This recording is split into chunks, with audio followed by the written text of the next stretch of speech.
दोस्तों नमस्कार, मैं आप लोगों का हार्दिक अभिनंदन करता हूँ अपने trader by stock market YouTube channel में। ठीक है, चलिए शुरू करते हैं। जो लोग फर्स्ट बार विजिट किए सब्सक्राइब वगैरह कर लीजिए, बेल आइकन मेरा प्रेस कर लीजिए। तो सबसे पहले अभी हम बात कर रहे थे कि पहले तो मैं आ जाता हूँ यहाँ। हाँ, सबसे पहले अभी हम बात कर रहे थे कि जो अभी ETF 200 मूविंग एवरेज से नीचे है डे के चार्ट में, ठीक है, तो वहाँ हम अपना फोकस रखेंगे और देखते हैं कि कौन गिरा हुआ है ना। एक जानकारी भी मिल जाएगी और एक चर्चा भी हो जाएगा। कौन सा ETF माइनस है, कौन कितना गिरा हुआ है, एक बार उस पर थोड़ा बहुत चर्चा हो जाएगा कि करना क्या है, क्या नहीं है, कैसे है। तो देखिए साहब, अगर आपको लग रहा है कि निफ्टी यू बना के रिटर्न होगा, समझिए, है ना, तो आपको निफ्टी से फिर निकल के, ब्रॉडर मार्केट से निकल के सेक्टर पकड़ना पड़ेगा। समझ गए? फिर आपको तेजी में, स्विंग में और मजा आएगा, सब बढ़ेगा। ऐसा नहीं है कि नहीं बढ़ेगा, तो हम लोग तो सब में लगा के रख देते हैं। तो गिरने में अभी सबसे ज्यादा कौन गिरा है? तो ना ब्रॉडर उतना गिरा है, ना स्ट्रेटजी गिरा है, थीमेटिक में खाली इंफ्रा गिरा है। ज्यादा गिरा कौन है? सेक्टर गिरा है। ठीक है, मैं क्या कह रहा हूं, समझ में आ रही है आपको मेरी बात? जो नए लोग जुड़े हैं उनको समझ में आया, तो आधा आदमी बोलेगा सर ये क्या बोल दिए कि क्या गिरा है क्या नहीं गिरा है, हम तो स्टॉक और ऑप्शन चेन से निकल के आए हैं। तो भाई पहले तो ये समझिए मार्केट में क्या होता है। ठीक है, मार्केट में कितने सेक्टर होते हैं, 15 सेकेंड लेंगे बताने में, समझना आपको है। तो मार्केट में 4 इंडाइसेस 5 इंडाइसेस रन करता है। तो 4 इंडाइसेस की हम बात करते हैं। ये ब्रॉडर मार्केट, ये सेक्टोरियल हो गया, ठीक है, सेक्टोरियल इंडाइसेस, क्लियर है। आप बोलेगा हाँ, तीसरा हो गया आपको स्ट्रेटजी इंडाइसेस, और चौथा हो गया आपको थीमेटिक इंडाइसेस। कहाँ गया? हाँ, ये आ गया आपको थीमेटिक इंडाइसेस। इसी में अभी लगातार काफ़ी इंडाइसेस को, काफ़ी इसके अंदर सेक्टर बढ़ा है। सेक्टर इन द सेंस काफ़ी इंडेक्स इसके अंदर बढ़ा है। सबसे बड़ा मार्केट में क्या होता है? इंडाइसेस। ठीक है, 4 इंडाइसेस होता है, सेक्टोरियल, थीमेटिक, स्ट्रेटजी और ब्रॉडर मार्केट। उसके अंदर फिर इंडेक्स होता है। तो निफ्टी 50 किसके अंदर आता है? तो ब्रॉडर मार्केट के अंदर आता है। और फिर निफ्टी 50 के अंदर 15 सेक्टर होता है। क्लियर है? तो अभी कई सेक्टर बनाया गया है, समझ गए? PSU सेक्टर बनाया गया है, तो फलाना सेक्टर बनाया गया, ढिकाना बनाया गया, कई सेक्टर आपको बनता हुआ दिख रहा है। तो अच्छी बात है। तो मैंने आपको ये चीज़ बता दिया कि ये ब्रॉडर हो गया, ये हो गया, ये हो गया। तो सबसे ज़्यादा गिरने में कौन है? तो सेक्टोरियल सेक्टर जो इंडाइसेस है उसके अंदर जो सेक्टर आते हैं ये सबसे ज़्यादा पिटाए हुए हैं। चलो, हो गया, इतना बता दिए। तो अभी क्या है कि सर ब्रॉडर मार्केट घूम रहा है ना। निफ्टी 50 ब्रॉडर मार्केट अगर मान लीजिए जो भी चल रहा है, जैसा भी चल रहा है, हम ये नहीं कह रहे कि सब अच्छा ही चल रहा है या सब खराब ही चल रहा है। हम एक अपना व्यू रख रहे हैं कि अगर मान लीजिए निफ्टी 50 इंडाइसेस जो भी है, अगर वो पलटता है और मार्केट आपको ऊपर जाता हुआ दिख रहा है कि जो कि आप 23,300 से पलट गया है ना, जो लो बनाया था कहीं ना कहीं उससे बाहर निकलने, मतलब निकल चुका है फिलहाल, है ना। अगर ये यहाँ लो बनाया था 23,250 ऐसी कुछ था ना, 53 समथिंग जो भी हो, मतलब वही आसपास है, 300 पकड़ लीजिए। तो आपको ये लेवल में था और अभी ये है। तो हो सकता है कि ये जो कभी भी मार्केट गिरता है तो ये ऐसे होके और ऐसे मान लीजिए ऐसे ना जाके ऐसे चला गया और ये एक नई ऊंचाई की तरफ बढ़ गया। ठीक है, नहीं, ऐसे आके ऐसे बढ़ गया, एक नई ऊंचाई की तरफ बढ़ गया और निफ्टी 27,000 क्रॉस हो गया, तब आपको बोलेगा कि डब्लू पैटर्न बन गया। ठीक है, और जब कुछ दिन और बीत जाएगा तब आपको यहाँ ये यू शेप में ये पैटर्न बनता हुआ दिख जाएगा। तो मेरा यहाँ मानना है, हम ये नहीं कह रहे कि मैं क्या, कोई भी नहीं कह सकता है। ठीक है, तो मेरा एक जस्ट मानना है, ये 3 आवर में था, 1 डे में आ जाइएगा तो ये इस प्रकार का है कि एक गिरावट होना चाहिए था। काफ़ी दिन से निफ्टी 1 डे में ना टच नहीं किया था। पिछले साल अक्टूबर में टच किया, फिर एक बार जून में जो अपना वोटिंग का था उस दिन एक दिन का जो मूवमेंट था वो हुआ था, वो भी टच नहीं हुआ था, तकरीबन वहाँ तक पहुँच गया था। और एक अभी जो रिसेंट में तोड़ के नीचे आया था और अभी वर्तमान में नीचे है। तो फिलहाल ये 200 मूविंग एवरेज से ऊपर की तरफ जा रहा है। हालांकि नीचे की तरफ क्लोजिंग है फिलहाल। अभी ये देखिए 200 मूविंग एवरेज बोल रहा है कि 23,861 के ऊपर, और निफ्टी का क्लोजिंग है 23,813। यहाँ पर जो दिख रहा है, हो सकता है कि थोड़ा आगे पीछे होता है, तो ये चीज़ ध्यान रखिएगा।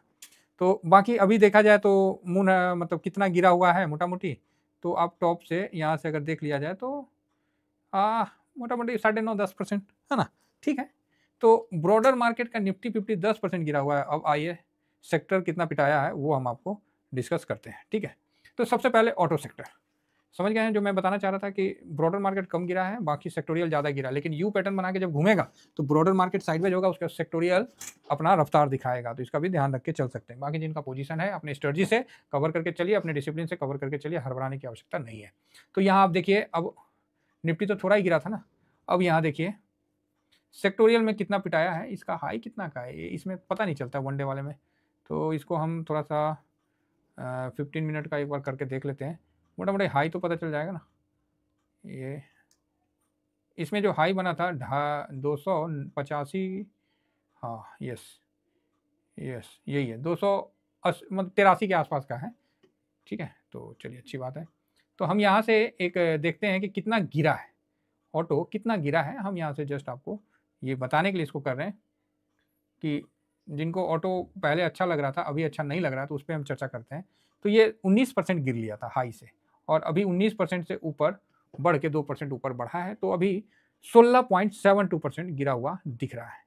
कितना गिरा हुआ दिख रहा है? 16.72, यहाँ से यहाँ तक। तो निफ्टी गिरा है 10% के आसपास, 9-10%, और ये अभी 17 पॉइंट के आसपास डाउन है। तो ये सेक्टर है, उसी तरह ये रिकवर भी करेगा, 200 मूविंग से नीचे भी है। तो अभी आप बोलोगे सर नीचे नहीं जा सकता, जा सकता है, कोई डाउट नहीं है इसमें। सेक्टोरियल नीचे जल्दी जाता है, लेकिन वापस भागने में भी ये आगे रहता है, मेरा ये कहने का मतलब है। ईवी इंडिया भी देखिए ऊपर से काफ़ी करेक्ट हो चुका है, अब और करेक्ट होगा या नहीं होगा ये एक अलग डिस्कशन का विषय है। फिलहाल ऊपर से जो करेक्ट हुआ है तो उस पर भी हम एक बार चेक कर लेते हैं कि कितना परसेंट के आसपास करेक्ट हुआ है। तो ये भी 18-19% का हुआ था, वर्तमान में ये वही 17 के आसपास है, 16.5-17 के आसपास। तो इस पर भी आप देख सकते हैं। बाकी FMCG IETF FMCG सेक्टर, इसमें भी गिरावट हुआ, और ये भी 200 मूविंग के नीचे है ना। तो इसको भी हम देख लिया जाए, तो यहाँ पर ही हम देखते हैं कि FMCG भी काफ़ी नीचे आ चुका है। ये भी 16-17% नीचे है। तो फिलहाल ये भी 200 मूविंग से थोड़ा नीचे है, ये वन डे के चार्ट में।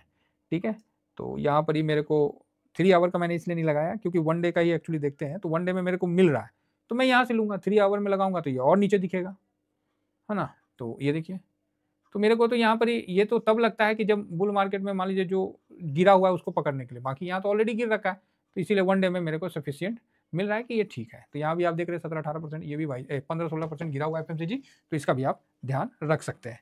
मेरा कोई भी बाई सेल का रिकमेंडेशन नहीं है, मैं एक जानकारी प्रोवाइड कर रहा हूँ। मेटल IETF तो अभी तो पता नहीं चलेगा क्योंकि इसका तो है ही नहीं 200, तो इसके लिए मैंने मेटल इंडेक्स को रखा है। तो मेटल इंडेक्स में देख लेते हैं कि 200 से कितना गिरा हुआ। तो ये मेटल इंडेक्स है, और इसका हाई से हम इसको एक बार नाप लेते हैं कि कितना ये नीचे गया है। तो मेटल इंडेक्स भी आप देख रहे हैं ये नया लो बनाया है और 16% गिरा है। तो ये मेटल इंडेक्स 16% बहुत नॉर्मल है, ठीक है। तो यहाँ थोड़ा सा और गिरावट मेटल इंडेक्स में होना चाहिए, है ना, क्योंकि जब भागता है ना सर, ये 16% दिख रहा है ना, आप खाली 24 का अप्रैल के बाद से इसका रिटर्न देख लीजिएगा ना, तो दिमाग में खराब हो जाता है। देखिए ऐसा नहीं है कि सेक्टर गिरता है तो भागवो इसी करता है। ये देखिए भाग के गया है, कितना 84% का रिटर्न दिया, बताइए, बल्कि 85% का रिटर्न दिया। कब से दिया है ये? तो 28 मार्च 2023 से इसने यहाँ पर 85% का रिटर्न दिया है, ठीक है। तो ये चीज़ अगस्त मिड तक इसने रिटर्न दिया है, तो ये चलते रहता है। तो इसीलिए सेक्टर गिरता भी ज़्यादा है, और जब ये पलटता है तब भाई साहब ये बहुत अच्छा रिटर्न देता है, जो कि आपने मेटल में देखा है। तो मेटल जब 85% का रिटर्न बना के दिया तो 15% के हिसाब से चलिए, इसमें 10 कहाँ 15 इस चीज़ को ध्यान में रखिए। नेक्स्ट आइए CPSE ETF को भी आप देखिए, तो काफ़ी अच्छा रिटर्न देने के बाद एक गिरावट थोड़ा सा गहराया है, तो अच्छा है। फिलहाल ये 200 मूविंग एवरेज से नीचे है और कहीं ना कहीं सपोर्ट पे आया है, तो यहाँ बाउंस बैक होने का उम्मीद है। इस जगह पहले भी आया था, 1 2 3, ये सपोर्ट भी है, और अभी यहाँ है, तो यहाँ से एक सपोर्ट का भी चांस बनता है। तो ऑलरेडी ये ऊपर से नीचे आ चुका है ठीक ठाक, तो इसमें भी अभी वर्तमान में आपको 15% वाली स्ट्रेटजी में कन्वर्ट होना पड़ेगा, ठीक है। ये देखिए 20% के आसपास गिर गया है, तो ठीक है।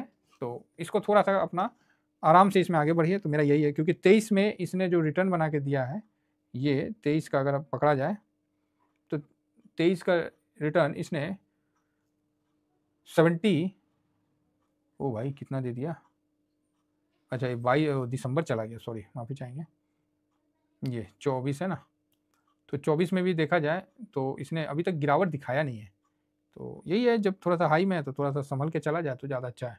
तो अभी ये ज़्यादा पे नहीं, 61% का तो रिटर्न 24 में दिया है, तो यहाँ थोड़ा सा हम लोग को संभल के चलना है। 50 इसमें 50% का ध्यान रखिए, 15% का गिरावट होने दीजिए, तो चला भी तो गिरा है, लेकिन उतना नहीं गिरा है। कितना गिरा है तो 20% के आसपास गिरा होगा। 1 मिनट चेक कर लेते हैं। हाँ, 19-20% के आसपास गिरा है, तो ठीक है। तो इसमें हम आराम से करेंगे, कोई हड़बड़ी नहीं है। सेम ICICI B22 ये कम गिरता है, ये आपको इसमें गिरावट कम रहेगा उसकी अपेक्षा, ठीक है।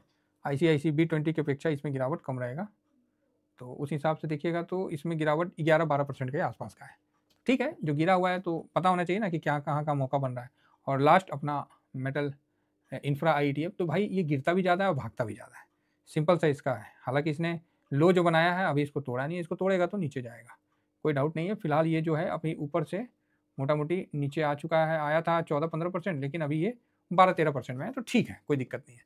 तो कुल मिला के जो है 200 के मूवी के नीचे जो जो ETF कमजोर था वो मैंने आपको दिखला दिया है। तो ये इसमें आपको सामने आया auto, EV India, FMCG, metal, PSU bank, OIL IETF, MOM 30 IETF, CPSE, ICICI B22, infra. तो यही ETF आपके सामने अभी मतलब ज़्यादा गिरे हुए नजर आ रहे हैं। अगर मार्केट यू पैटर्न बनता है तो सेक्टर में ब्रॉडर से ज़्यादा तेजी बनता है, इसका भी ध्यान रखा जाए। Thank you very much. जय हिंद, जय भारत।